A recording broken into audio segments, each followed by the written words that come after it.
నిన్న ముఖ్యమంత్రి గారు తీసుకున్నటువంటి నిర్ణయం, దానికంటే ముందు జరిగినటువంటి పరిణామాలు, దాని తదనంతరం రాష్ట్ర ప్రభుత్వం నిర్వహించవలసినటువంటి బాధ్యత పైన భారతీయ జనతా పార్టీ కేంద్రంలో నరేంద్ర మోడీ గారి నాయకత్వంలో, రాష్ట్రంలో బండి సంజయ్ గారి నాయకత్వంలో మరింత ముందుకు, మరింత బాధ్యతగా తెలంగాణ రాష్ట్ర ప్రభుత్వాన్ని, తెలంగాణ రైతుల పక్షాన ప్రతి నిర్ణయము కూడా తీసుకునే విధంగా ముందుకు తీసుకెళ్లాలనేటువంటిదే మా ఉద్దేశం. ప్రత్యేకించి గత 6 నెలలుగా, అంటే లేని అంశాన్ని ఉన్నట్టుగా చూపించి 6 నెలల కాలం నుంచి తెలంగాణ రాష్ట్ర ప్రభుత్వం చేసినటువంటి గందరగోళానికి నిన్న మనకు తాత్కాలికంగా ఒక ఫుల్ స్టాప్ పడ్డది. స్వయంగా రాష్ట్ర ముఖ్యమంత్రి గారే అంతున్నది ఇంతున్నది, కేంద్రం మోసం చేస్తుంది, రాష్ట్రాన్ని ఆగం చేస్తుంది, దేశమంతా ఒకటే పాలసీ ఉండాలి, తెలంగాణలో ఇంకేదో పాలసీ ఉన్నది, రా రైస్ అంటున్నారు, బాయిల్డ్ రైస్ అంటున్నారు, మమ్మల్ని నూకలు తినమంటున్నారు, మమ్మల్ని మోసం చేసిండ్రు, మాకు పైసలు ఇస్తలేరు, బీజేపీ కేంద్ర ప్రభుత్వం ఏదైతే ఉందో అది రైతులకు వ్యతిరేకం, ఇన్ని మాటలన్నీ మాట్లాడి, ఎందుకంటే ఒక సామెత ఉండే కానీ ఇప్పుడు నేను ఆ సామెత చెప్పదలుచుకోలేదు, మీ అందరికి కూడా అర్థమవుతుంది. ఇన్ని మాట్లాడి ఢిల్లీ దాకా మంత్రులను పంపించి ఢిల్లీలో దీక్ష పెడతామని చెప్పి వారం రోజుల పాటు ఆడబోయి ఏర్పాట్లు చేసుకొని గంటన్నరకే దుకాణం మూసుకొని నిన్న కేబినెట్ మీటింగ్ పెట్టిన తర్వాత ముఖ్యమంత్రి గారు మాట్లాడింది ఏంటంటే, అసలు ఇంట్లో ఏం పంచాయతీ ఉన్నదా? ఏం పంచాయతీ లేదు. రా రైస్కు బాయిల్డ్ రైస్కు మధ్య ఉన్నటువంటి తేడా ఏంది? వానాకాలంకు ఎండాకాలంకు మధ్య కొంచెం అంత నూక శాతం ఎక్కువైతుంది, గదే తేడా, గా ముచ్చటకే గింత లొల్లంతయింది అని స్వయంగా ముఖ్యమంత్రి గారే అన్నారు. ఆ మాట అన్న తర్వాత ముఖ్యమంత్రి గారు చెప్పినటువంటి ఇంకొక పచ్చబద్ధం, అంటే నిన్నటిదాకా చెప్పినటువంటి అబద్ధాలన్నీ తేట తెల్లం అయిపోయి తెలంగాణలో ఉన్నటువంటి రైతులకు తెలిసి అక్కడ కేంద్ర ప్రభుత్వం కూడా వార్నింగ్ ఇచ్చి, మీ డ్రామాలు మీ అబద్ధాలు చేస్తే నడవ, ఇక్కడ దేశమంతా కూడా ఒకటే పాలసీ ఉన్నది, తెలంగాణ రాష్ట్రంలో కూడా ఒకటే పాలసీ ఇంప్లిమెంట్ చేస్తాం, బరాబర్ నువ్వు ధాన్యం కొనాల్సిందే, కొని రా రైస్ చేసి మాకు ఇవ్వాల్సిందే అని చెప్పి బెదిరిస్తే, బాధ్యతను గుర్తు చేస్తే నిన్నొచ్చి మాట్లాడి మళ్ళా ఏమి లేదని చెప్పుకుంటా కూడా మళ్ళీ అప్పుడు కూడా అబద్ధాలు. అసలు ఎక్కడన్నా ముఖ్యమంత్రి గారు అంటారు, నిన్న వానాకాలం పండితే 1 క్వింటాల్ ధాన్యంకి 65 కిలోల బియ్యం వస్తాయి, ఎండాకాలం పండితే 1 క్వింటల్ ధాన్యంకి 35 కిలోల బియ్యం వస్తాయని. ఇవాళ తెలంగాణ రాష్ట్రంలో ఎక్కడికన్నా పోదాం, ఆఖరికి ముఖ్యమంత్రి గారి ఫామ్ హౌస్లో పండిన వరి ధాన్యం కాడికన్నా పోదాం, మనం 1 బస్తా క్వింటాల్ తీసుకొని వడ్లు తీసుకుంటే ఏనన్నా ఏ మిల్లులో పోసినా 35 కిలోల బియ్యం వస్తాయా? తెలంగాణ భూములలో పండేటటువంటి ధాన్యం చరిత్రలో ఎక్కడన్నా ఉందా? అంటే మాట్లాడితే అబద్ధాలు, దాన్ని బేస్ చేసుకొని మిగిలినవన్నీ నూకలు వస్తాయని చెప్పి మళ్ళా 3,500 కోట్లు మా మీద అదనంగా పడతాయి, దాన్ని ఎవడు భరించాలి, గా పైసలే కేంద్రం ఇయ్యలేదు అని చెప్పి ముఖ్యమంత్రి గారు మళ్ళా అబద్ధాలు మొదలుపెట్టారు. ఇవాళ మేమేమంటున్నామంటే, మొత్తం తెలంగాణలో పండేటటువంటి పంటను కూడా బాయిల్డ్ రైస్ కాకుండా రా రైస్ చేస్తే అదనంగా పడేటటువంటివి 1,000-1,200 కోట్ల రూపాయలు. ఆ భారాన్ని మోయడం కోసం కనీసం కేంద్ర ప్రభుత్వాన్ని రిక్వెస్ట్ కూడా చేయకుండా మీరు వడ్లే కొనాలి అని నిన్నటిదాకా డ్రామా చేసి మళ్ళా కొత్త డ్రామా మొదలుపెట్టారు. ఇవాళ హరీష్ రావు గారు కూడా మాట్లాడతారు, భారతీయ జనతా పార్టీ మనల్ని మోసం చేసింది, భారతీయ జనతా పార్టీ దేశమంతా ఒక పాలసీ అట, తెలంగాణలో ఒక పాలసీ చేస్తుందట, దేశమంతా ఉంటారట, మనకడ అంటే దేశమంతా లేని పంచాయతీ తెలంగాణలో పుట్టించింది టీఆర్ఎస్ పార్టీ. ఇవాళ హరీష్ రావు గారు లాంటి వాళ్ళు కూడా ఇట్లా మాట్లాడడం, మరి హరీష్ రావు గారు స్వయంగా వారి మామగారైనటువంటి ముఖ్యమంత్రి గారికి ఏమంటారు, చటక్కులో చమత్కులో అంటారు కదా, అవి తెలుసుకున్నారా మాకు తెలియదు. ఎందుకంటే గతంలో ముఖ్యమంత్రి గారు అన్నారు ఒకే దేశం ఒకే పాలసీ ఉండాలి అని, ఆయన అంటే తెల్లారే హరీష్ రావు గారు ప్రెస్ మీట్ పెట్టి అన్నారు, ఒకే దేశం ఒకే పాలసీ ఎట్లుంటుందా? పంజాబ్లో ఉన్న వాతావరణం ఇక్కడ ఉంటుందా? కాశ్మీర్లో యాపిల్ వండితే తెలంగాణలో వండుతాయా? ఇది ఎట్లా సాధ్యమవుతుంది అని ఆ రోజు అన్నారు. ఇవాళ కూడా అదే విధంగా హరీష్ రావు గారు అన్నారు, దేశమంతా లేని లొల్లి తెలంగాణలో చేస్తున్నారు బీజేపీలని, దేశమంతా లేని లొల్లి బీజేపీ చేస్తలేదు తెలంగాణలో, దేశమంతా లేని లొల్లి టీఆర్ఎస్ చేస్తుంది, కేసీఆర్ గారు చేస్తున్నారు. అంటే స్వయంగా హరీష్ రావు గారు వాళ్ళ మావం తిట్టలేక ఇవాళ బీజేపీ మీద పెట్టి వాస్తవాలు చెప్తున్నారు. కాబట్టి తెలంగాణ రైతులందరూ కూడా ఇదంతా గమనించిండ్రు. టీఆర్ఎస్ పార్టీ చేసినటువంటి డ్రామాను భారతీయ జనతా పార్టీ కేంద్ర నాయకత్వము, రాష్ట్ర నాయకత్వము చాలా క్లియర్గా దాన్ని తెలంగాణ ప్రజలకు అర్థమయ్యేలాగా చెప్పి ఇవాళ టీఆర్ఎస్ మెడలు వంచి ఇవాళ రైతులు పండించినటువంటి ధాన్యాన్ని కొనేటటువంటి పరిస్థితికి తీసుకొచ్చింది. అయితే మేము ఇప్పటితో వదిలిపెట్టదలుచుకోలేదు రాష్ట్ర ప్రభుత్వాన్ని. ధాన్యం కొనటం అనేటువంటిది ఒక బాధ్యత అయితే, ఈ కొనే క్రమంలో రైతులు అరన్న గోసపడుతున్నారు. వారం రోజులైతే కళ్ళాలలోకి వస్తున్నాయి వడ్లు, ఆల్రెడీ కొన్ని చోట్ల కోతలు మొదలైనవి. గత వారం రోజుల నుంచి తక్కువ ధరకు మిల్లులకు అమ్ముకునేటువంటి పరిస్థితి ఏర్పడ్డది. మనం సూర్యాపేటలో చూసినాం, ఇవాళ అన్ని దినపత్రికలలో కూడా వచ్చింది. ఒక రకం 1200కు పోతే, ఒక రకం 1100కు పోతే, ఒక రకం 1500కు పోతే, వాళ్ళ కేంద్ర ప్రభుత్వం 1960 రూపాయలు బాజాప్తా ప్రతి రైతు పండించినటువంటి ఒక క్వింటన్ వడ్లకు మద్దతు ధర ఇస్తున్నప్పుడు ఇక్కడ ఉన్నటువంటి మిల్లర్ల దోపిడీని తెలంగాణ రాష్ట్ర ప్రభుత్వం ఎందుకు అడ్డుకుంటలేదు? నిన్న ముఖ్యమంత్రి గారు చెప్పిండ్రు ఎవ్వరు తక్కువకు అమ్ముకోవద్దు అని. మంచిదే, అంటే ఈయన చెప్పేటటువంటి మాటలకు చేసేటటువంటి చేతలకు ఎక్కడ కూడా పొంతన ఉండదు. మేం బాజాప్తా టీఆర్ఎస్ పార్టీని డిమాండ్ చేస్తున్నాం, మీరు కొనుగోలు కేంద్రాలు ఏర్పాటు చేసేటటువంటి చోట ఐకేపీ సెంటర్ల దగ్గర రైతు తీసుకొచ్చేటటువంటి ప్రతి ధాన్యపు గింజకు కూడా మీరు అక్కడ ఉన్నటువంటి పరిస్థితులు అనుకూలంగా చేయాల్సినటువంటి బాధ్యత ఉన్నది. మార్కెటింగ్ యార్డ్లల్లో మౌలిక సదుపాయాలు పెంచాల్సినటువంటి బాధ్యత ఉన్నది. ఈనాటి వరకు ఒక్క కొత్త గోడౌన్ కట్టలే తెలంగాణ రాష్ట్రంలో టీఆర్ఎస్ అధికారంలోకి వచ్చి. ఈ 8 సంవత్సరాలు కూడా కేంద్ర ప్రభుత్వం ఇచ్చినటువంటి బడ్జెట్ తోటి కట్టినటువంటి గోడౌన్లే తప్ప తెలంగాణ రాష్ట్ర ప్రభుత్వం స్వయంగా ఒక్క గోడౌన్ కట్టలే. ప్రతి చోట కూడా పింక్ కలర్ వేసుకొని కేసీఆర్ గారి బొమ్మ వేసుకున్నటువంటి రైతు వేదికలు కూడా 100కు 100% కేంద్ర ప్రభుత్వం ఇచ్చినటువంటి నిధులే. ఇవాళ వడ్లకు సంబంధించి కూడా మద్దతు ధర 1960 రూపాయలు ఇస్తే కేంద్ర ప్రభుత్వం ఇవాళ ఇద్దుం బస్తాకు, సుతిల్ పోసలకు, హమాలీ ఖర్చులకు, రవాణా ఖర్చులకు రాష్ట్ర ప్రభుత్వానికి కమిషను, ప్రతి రూపాయి ఒకవేళ లేటుగా వస్తే దానికి మిత్తి, ఇవన్నీ కూడా కలుపుకొని కేంద్ర ప్రభుత్వము ఒక క్వింటన్ వడ్లకు 3187 రూపాయలు చెల్లిస్తుంది. ఒక క్వింటన్ వడ్లకు అంటే ఒక రైతు తన పొలంలో యావరేజ్గా ఒక 30 బస్తాలు 3 పుట్లు పండిస్తే 21 క్వింటాల వడ్లు వస్తాయి. ఈ 21 క్వింటాల వడ్లకు క్వింటన్ వడ్లకు 3187 రూపాయలు అయితే రమారమి 65,000 రూపాయలు ఒక్క రైతు పండించినటువంటి ఒక ఎకరంలో పండించినటువంటి ధాన్యాన్ని తీసుకోవడానికి కేంద్ర ప్రభుత్వం ఖర్చు పెడుతుంది.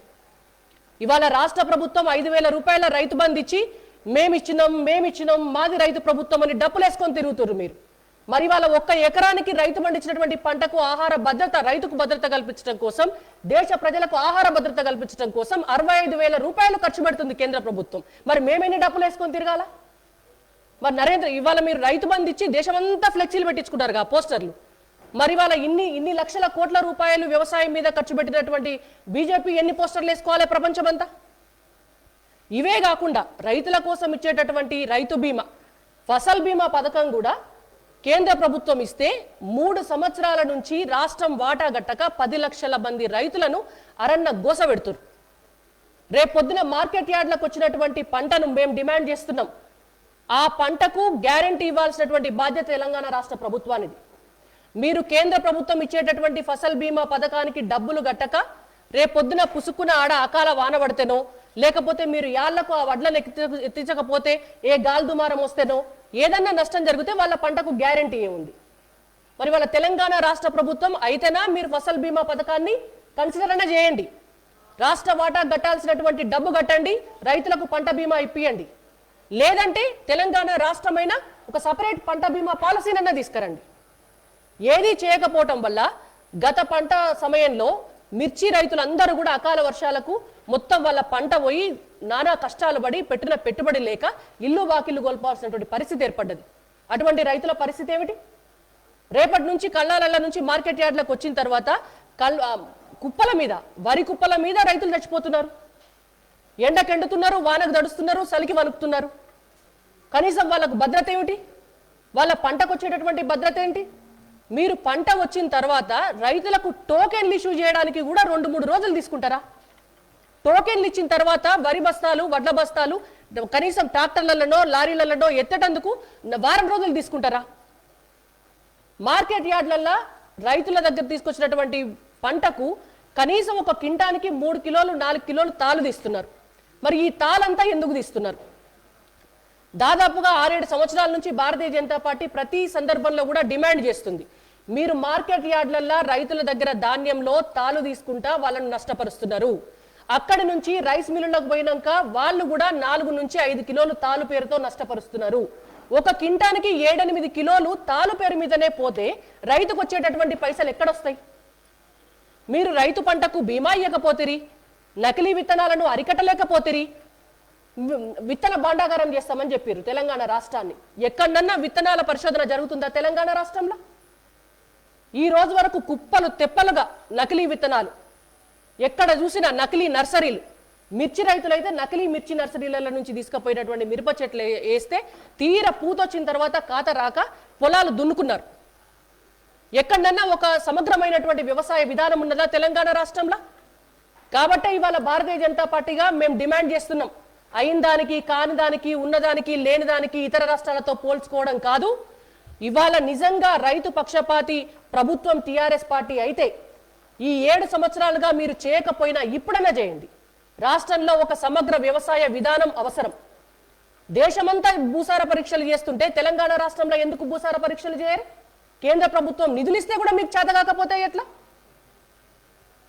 కనీసం తెలంగాణ రాష్ట్రంలో ఎన్ని లక్షల ఎకరాలు భూమి సాగు భూమి ఉన్నది. ఈ సాగు భూమిలో ఏ భూమిలా ఏ పంట పండుతుంది, మరి ఆ పంట వేయడానికి కావలసినటువంటి వ్యవసాయ విధానం ఏంది, పంట పండిస్తే దానికి మార్కెటింగ్ ఫెసిలిటీస్ ఏమున్నాయి, ఇవాళ రైతులకు మార్కెటింగ్ సౌకర్యాలు పెంచడం కోసము మీరు సబ్సిడీలు ఇవ్వడం కోసము ఏ విధానం అవలంబిస్తున్నారు, ఇవన్నీ చేసి మీరు మార్కెటింగ్ యార్డులు కడితే, గోడౌన్లు కడితే, కోల్డ్ స్టోరేజ్ యూనిట్లు పెడితే, ఇవాళ పండినటువంటి వాణిజ్య పంటలు ఏవైనా పండినా, తినే ఆహార పంటలు ఏవైనా పండినా కూడా ఫుడ్ ప్రాసెసింగ్ యూనిట్స్ పెడితే మీరు వ్యవసాయ విధానాన్ని రూపొందిస్తే అది తెలంగాణ రైతుల కోసం పనిచేసినట్టు అవుతుంది.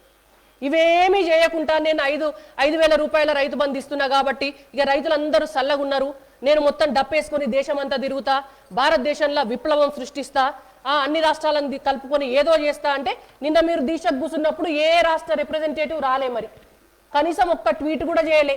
వారం రోజులు ఆడుండి అన్ని రాష్ట్రాల ప్రతిపక్ష నాయకులందరికీ కూడా రాండి రాండి రాండి అని పిలిచిండ్రుగా, మరి అలా నిన్న ఎందుకు రాలేదు? అంటే ఏమీ లేకుండా ఏమీ చేయకుండా పోయి కేవలం రాజకీయ కోణంతో తెలంగాణ రాష్ట్రంలో రైతులను మోసం చేసుకుంటా, ప్రతిపక్షాలను బదనాం చేసుకుంటా, భారతీయ జనతా పార్టీని టార్గెట్ చేసి మీరు చేస్తున్నటువంటి డ్రామాలు ఇప్పటికన్నా ఆపండి. పల్లా రాజేశ్వర్ రెడ్డి గారు కూడా నిన్న చాలా పెద్ద మాటలు మాట్లాడిండ్రు. ఎన్నడన్నా రైతు సమన్వయ సమితి అధ్యక్షుడిగా పల్లా రాజేశ్వర్ రెడ్డి గారు రైతుల కోసం ఒక్క పని చేసిర్రా? 24 గంటలు పొద్దుగాల లేస్తే తెల్లారగట్ల నుంచి మాపడదాకా ప్రగతి భవన్లో పాలేరు పని చేసుడు తప్ప ఎన్నడన్నా ఒక్క పని రైతుల కోసం చేసిర్రా? ఎన్నడన్నా ఒక్క మార్కెట్ యార్డు సందర్శించిండ్రా? ఎన్నడన్నా ఒక్క రైతు ఆత్మహత్య చేసుకుంటే పోయినరా అక్కడికి? మీరు మీ బాధ్యత నిర్వర్తించడం చేత కాదు. కనీసం ఈ తెలంగాణ రాష్ట్రంలో ఎవరు రైతులో ఎవరు కాదో తెలియదు, మీరు భారతీయ జనతా పార్టీ అధ్యక్షుల గురించి మాట్లాడేంత స్థాయి ఉందా మీకు? ఇవాళ భారతీయ జనతా పార్టీ నిజాయితీగా పనిచేసేటటువంటి పార్టీ, ఇవాళ రైతుల కోసం పనిచేసేటటువంటి పార్టీ. కాబట్టి ఇప్పటికైనా జాగ్రత్తగా ఉండండి. తెలంగాణ రైతులు, తెలంగాణ ప్రజలు అన్ని గమనిస్తున్నారు. మీరు మాట్లాడే ప్రతి మాట, మీరు చేసే ప్రతి డ్రామా, మీరు చెప్పే ప్రతి అబద్ధం ప్రజలకు తెలుసు. కాబట్టి సమగ్ర వ్యవసాయ విధానాన్ని వెంటనే రూపొందించండి, వ్యవసాయ క్యాలెండర్ రిలీజ్ చేయండి, రైతు బీమా, పంట బీమా సంగతి ఏందో రైతులందరికీ కూడా చెప్పండి. కాబట్టి ఈ అంశాలన్నింటినీ కూడా నిజాయితీతోటి మనస్ఫూర్తిగా రైతులకు మేలు చేసేటోళ్ళు అయితే కొనుగోలు కేంద్రాలు పెట్టినప్పటి నుంచి రైతుల అకౌంట్లకు డబ్బులు వచ్చేదాకా కూడా ఆ డబ్బంతా కూడా బీజేపీయే, కేంద్ర ప్రభుత్వమే భరిస్తుంది. కాబట్టి మీరు ఇక్కడ రాష్ట్ర ప్రభుత్వంగా జాగ్రత్తగా రైతులను, ఒక్క రైతు కూడా కళ్ళాల మీద మార్కెట్ యార్డ్లా చచ్చిపోకుండా చూడండి, వాళ్లకు మౌలిక వసతులు కల్పించండి అని చెప్పి భారతీయ జనతా పార్టీగా మేము డిమాండ్ చేస్తున్నాం. ఈ కార్యక్రమం అన్ని చేసేదాకా కూడా నిన్నటిదాకా అయితే ఎట్లయితే మీ ఎంటబడ్డమో భవిష్యత్తులో కూడా అట్లనే ఎంటబడతామని చెప్పి ఇవాళ తెలంగాణ రాష్ట్ర సమితిని మేము హెచ్చరిస్తున్నాం. హాయ్ ఫ్రెండ్స్, మా టుడే టుమారో యూట్యూబ్ ఛానల్ చూస్తున్నందుకు చాలా థ్యాంక్స్. మరిన్ని లేటెస్ట్ వీడియోస్ కోసం వెంటనే సబ్స్క్రైబ్ చేయండి. అలాగే ఈ బెల్ ని కూడా రింగ్ చేసేయండి. మా నోటిఫికేషన్స్ అన్ని మీ మొబైల్లో వస్తాయి. అలాగే మా వీడియోస్ మీకు నచ్చితే లైక్ చేయండి, షేర్ చేయండి, నచ్చకపోతే కామెంట్ చేయండి.